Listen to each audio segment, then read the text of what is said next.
Hey guys, welcome to my channel. Today we are going to study about twins, which is also known as multiple pregnancy. So I'm telling you guys, this is very important topic for the students who are studying obstetrics or genetics, even for them who are preparing for the competitive exams. So let's get started. First is definition of twins. When more than one fetus simultaneously develop in the uterus is known as multiple pregnancy. तो क्या होता है twins? जब more than one foetus develop होना start हो जाए uterus में, उसको हम बोलते हैं मल्टीपल प्रेगनेंसी। ठीक है, अगर वन फीटस है तो नॉर्मल जब प्रेगनेंसी होती है, अगर टू फीटसेस हैं तो उसको हम बोलते हैं ट्विंस। आज हम बेसिकली अपनी क्लास में ट्विंस ही पढ़ेंगे। अगर थ्री फीटसेस है तो उनको हम ट्रिपलेट्स बोलते हैं, अगर फोर फीटसेस है तो क्वाड्रप्लेट्स बोलते हैं, अगर फाइव फीटसेस है तो क्वांटिप्लेट्स बोलते हैं, सिक्स फीटसेस है तो सिक्स ट्रिपलेट्स बोलते हैं। तो ये बहुत ही पूछे जाने वाला क्वेश्चन है कॉम्पिटिटिव एग्जाम्स में, तो इसको आगे पढ़ते हैं। तो टू टाइप्स के बताए इसने ट्विंस होते हैं, डायजाइगोटिक एंड मोनोजाइगोटिक। तो डायजाइगोटिक जिसमें टू ओवम्स होते हैं एंड मोनोजाइगोटिक जिसमें सिंगल ओवा होता है। अब सिंगल ओवा से कैसे ट्विंस बन गए और डायजाइगोटिक में दो ओवम्स कैसे मतलब एक टाइम पे रिलीज़ हुए और ट्विंस बन गए। तो ये सारे क्वेश्चंस को आज मैं क्लियर करूँगी आपके इस क्लास में। तो आगे पढ़ते हैं कि डायजाइगोटिक ट्विंस कौन से होते हैं और मोनोजाइगोटिक ट्विंस कौन से होते हैं। तो यहाँ पे आंसर्स है आपके सबके क्वेश्चंस के। डायजाइगोटिक ट्विंस क्या सबसे ज़्यादा कॉमनेस्ट होता है, 80% होता है ये। हमेशा ट्विंस जो है डायजाइगोटिक ही होते हैं। कैसे बनते हैं ये? Result from fertilisation of two ova. जब टू ओवा फर्टिलाइज्ड हो जाते हैं सिंगल ओवेरियन साइकिल में। ठीक है, mostly common from two different Graafian follicles usually from same ovary. क्या होता है? सेम ओवरी में two times Graafian follicle rupture हुआ, टू टाइम्स क्या ओवम रिलीज हुआ, जो क्या आगे जाके फर्टिलाइज्ड हो गया टू स्पर्म्स के साथ। तो आगे क्या टू फिटसेस बन गए। ये क्या अब या तो एक ही ओवरी से दो बार रप्चर होने के बाद ओवम रिलीज़ हो रहा है, या फिर दोनों डिफरेंट ओवरी से एक एक ओवम रिलीज़ हो रहा है। ठीक है, जो क्या फर्टिलाइज कर रहा है टू स्पर्म्स के साथ। रिमेंबर ये सिंगल ओवेरियन साइकिल में हो रहा है सब कुछ। तो आगे डायजाइगोटिक ट्विंस बन गए। Their implantation and development differ little from single fertilised ovum.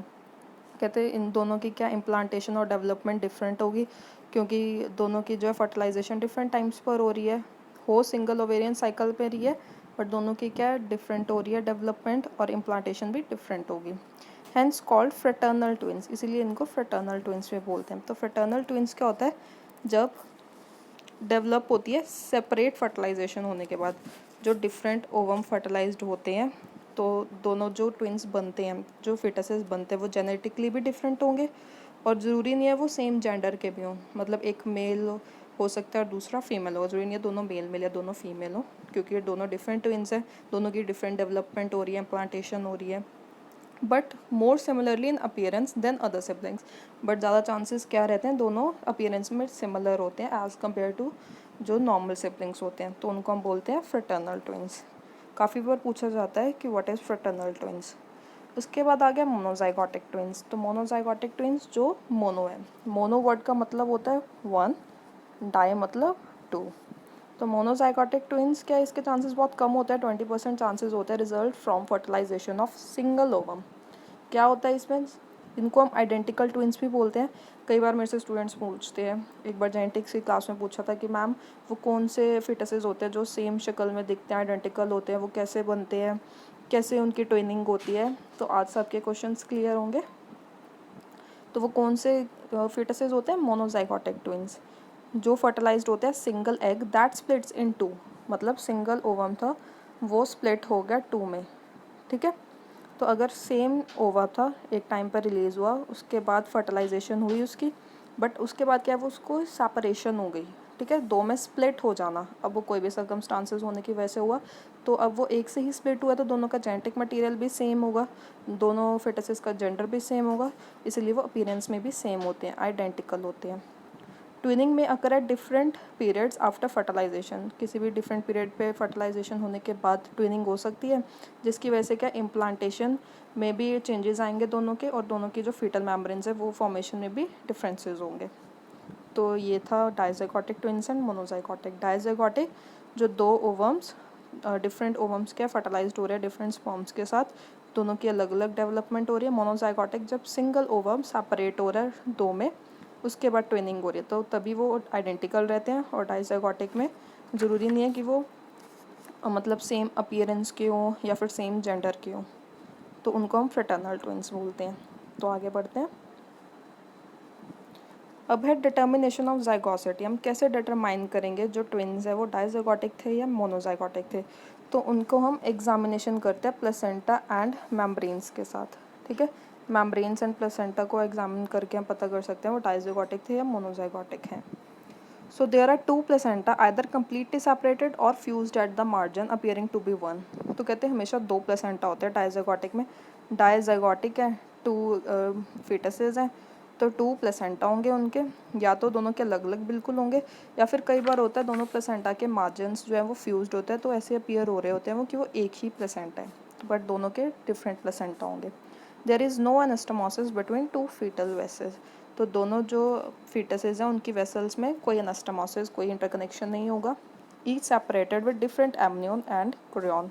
तो दोनों के different different amnion and Korean होंगे डाइजाइगोटिक ट्विंस में। नेक्स्ट डायग्राम के थ्रू बता दिया इन्होंने ट्विन प्रेगनेंसी का डाइजाइगोटिक में। तो देखो ये एक यूट्रस है, यूट्रस तो ऑब्वियसली एक ही होगा। दोनों के प्लेसेंटा डिफरेंट डिफरेंट दिखा दिए यहाँ पे, ये ब्लू वाले। कोरियन दोनों का डिफरेंट है, ये डार्क रेड वाला। ये फीटसेस दोनों अलग अलग दिखा दिए, और कोरियन भी डिफरेंट है। तो इस डायग्राम में आप देख सकते हो एमनियन भी डिफरेंट है, कोरियन भी डिफरेंट है। दो फीटसेस का दोनों के अपने अपने अलग प्लेसेंटा है। ऑल्दो दोनों को स्पेस कम मिल रही है ग्रोथ डेवलपमेंट के लिए, तो दोनों का साइज़ क्या है, डिक्रीज हो सकता है, या फिर एक का साइज़ जो है ज़्यादा स्मॉल होगा as compare to second one. अब मोनोजाइगोटिक ट्विंस के बारे में पढ़ते हैं। इनमें क्या प्लेसेंटा सिंगल होगा, सिंगल प्लेसेंटा होगा दोनों में। There is free anastomosis between foetal membranes. दोनों का अगर एक ही प्लेसेंटा है तो दोनों में एनास्टोमोसिस फ्रीली हो रही होगी दोनों की फीटल वेसल्स में। Each foetus is surrounded by separate amniotic sac with chorion layer common to both. तो हर फीटस की क्या एमनियोटिक सैक तो सेपरेट होगा, बट कोरियोनिक लेयर जो है वो कॉमन होगी। ठीक है, जो आउटर मोस्ट लेयर होती है कोरियोनिक लेयर वो कॉमन होगी, बट अंदर क्या जो दोनों का एमनियोटिक फ्लूइड को सेपरेट करने के लिए जो सैक होगा वो डिफरेंट होगा, जैसे इसमें दिखा दिया डायग्राम में। तो ये देखो दो फीटसेस हैं, दोनों सेम प्लेसेंटा शेयर कर रहे हैं। दोनों के यहाँ से अम्बिलिकल कॉर्ड निकल के जा रही है, बट सेम प्लेसेंटा है, अलग अलग फीटसेस हैं, और ये कोरियन भी सेम शेयर कर रहे हैं। तो ये होता है मोनोजाइगोटिक ट्विंस। अब यहाँ पे ओवरऑल आप सबको क्लियर करने के लिए ये स्लाइड डाली है मैंने। जैसे एक एग है, एक स्पर्म में फर्टिलाइज होके आइडेंटिकल ट्विंस बन गए। ठीक है, वन एग वन स्पर्म की जब फर्टिलाइजेशन हुई तो आइडेंटिकल ट्विंस बन गए, जिसमें सेम प्लेसेंटा है बट सेपरेट एमनियोटिक सैक्स है, क्योंकि दोनों का अलग अलग एमनियोटिक फ्लूइड चाहिए। और यहाँ पे सेकंड में मोनोजाइगोटिक दिखा दिया, जिसमें टू एग्स हैं प्लस टू स्पर्म्स आए, उनकी फर्टिलाइजेशन होने के बाद प्लेसेंटा जो है सेपरेट है, बिल्कुल सेपरेट ग्रोथ हो रही है दोनों की, सेपरेट एमनियोटिक सैक्स हैं, तो इसीलिए ये फ्रेटर्नल ट्विंस हैं जो एक दूसरे से आइडेंटिकल नहीं होते हैं। तो आई थिंक यहाँ पे आपको क्लियर हुए अपने questions monozygotic and dizygotic twins. मतलब और जो ट्विंस आइडेंटिकल होते हैं, सेम अपीयरेंस में होते हैं, वो क्यों और कैसे होते हैं, क्योंकि वो सिंगल ही ओवम से सेपरेट होकर टू फीटसेस में कन्वर्ट हुए होते हैं। आगे बढ़ते हैं। अब इसके कॉजेज़ क्या है, क्यों ट्विनिंग होती है। So the main cause of twinning is not known. Frequency of monozygotic twins remains constant through out the globe. तो जो मोनोजाइगोटिक ट्विंस की फ्रीक्वेंसी है वो तो ग्लोब के थ्रू आउट में जो है ओवरऑल क्या कॉमन ही रहेगी, बट जो डाइजाइगोटिक की प्रिवलेंस है उसमें आ गया रेस। मतलब अकॉर्डिंग टू रेस ज़्यादा ये कॉमन रहता है। मोस्टली नीग्रोस में ज़्यादा फ्रीक्वेंसी हाई होती है डाइजाइगोटिक ट्विंस होने की। उसके बाद हेरिडिटरी, मतलब मैटरनल साइड से ज़्यादा चांसेस होते हैं ट्रांसमिट होने के, आगे प्रीडिस्पोजिशन होने की। इन्फ्लुएंस ऑफ पैरिटी, मतलब जैसे एडवांस एज होती रहेगी, फिफ्थ ग्रेविड है तो उसमें ज़्यादा चांसेस हो जाते हैं अभी ट्विनिंग होने की। आइट्रोजेनिक, मतलब ड्रग यूज्ड की for the induction of ovulation, so there will be more chances of the dizygotic twins. Sign and symptoms क्या रहेंगे। There is an increase in weight gain and cardiac output.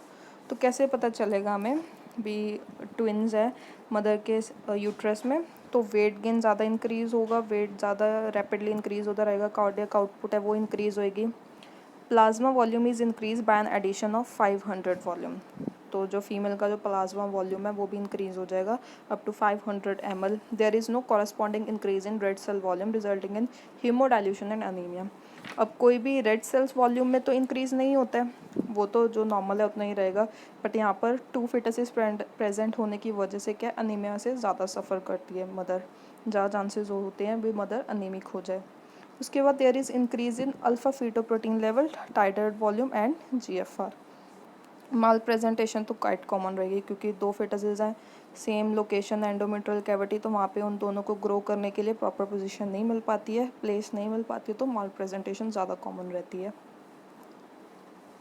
उसके बाद हम diagnose कैसे करेंगे twin pregnancy को? सबसे पहले हिस्ट्री कलेक्ट करते हैं, उसके बाद जनरल एग्जामिनेशन की हमने फीमेल की, तो उसके बाद जब एब्डोमिनल एग्जामिनेशन करी तो यूट्रस क्या बैरल शेप में अपीयर होगा, uterus will be in barrel shape, और एब्डोमेन क्या ज़्यादा अनड्यूली इनलार्ज्ड होगा, और जो लेवल ऑफ अम्बलाइकस है वो more than the normal average at term 100 centimetres, मतलब जो नॉर्मल डिलीवरी होती है, जो नॉर्मल प्रेगनेंसी होती है, उसमें जितना टर्म के ऊपर उसका लेवल होना चाहिए अम्बलाइकस का वो ज़्यादा इंक्रीज़ होगा इसमें up to 100 centimetre.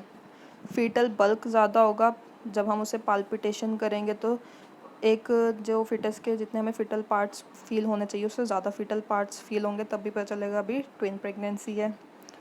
2 distinct fetal heart sounds, जब अस्कल्टेशन की जा रही होगी तो डिफरेंट हार्ट साउंड्स सुनेंगी, अल्ट्रासाउंड करने पे क्लियर हो जाएगा हमें भी क्या ट्विन प्रेगनेंसी है। उसके बाद बायोकेमिकल टेस्ट कराने के बाद हमें बिल्कुल कंफर्मेशन मिल जाती है अभी ट्विन प्रेगनेंसी है।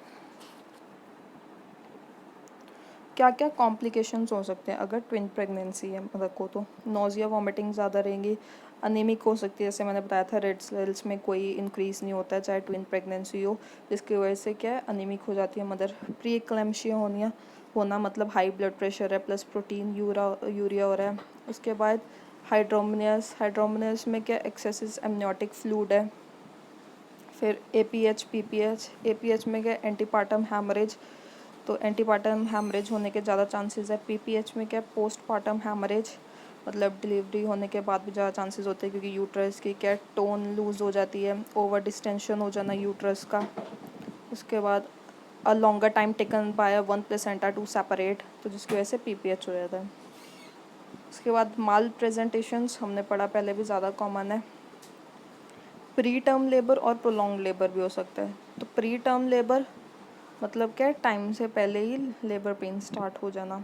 क्यों हो सकता है प्री टर्म लेबर? क्योंकि ओवर डिस्टेंड हो रहा है यूट्रस, हाइड्रोमिनस है, एक्सेसिव अमनियोटिक फ्लूइड होने की वजह से प्री मैच्योर रप्चर हो सकती है मेम्ब्रेन, जिसकी वजह से प्री टर्म लेबर हो जाता है।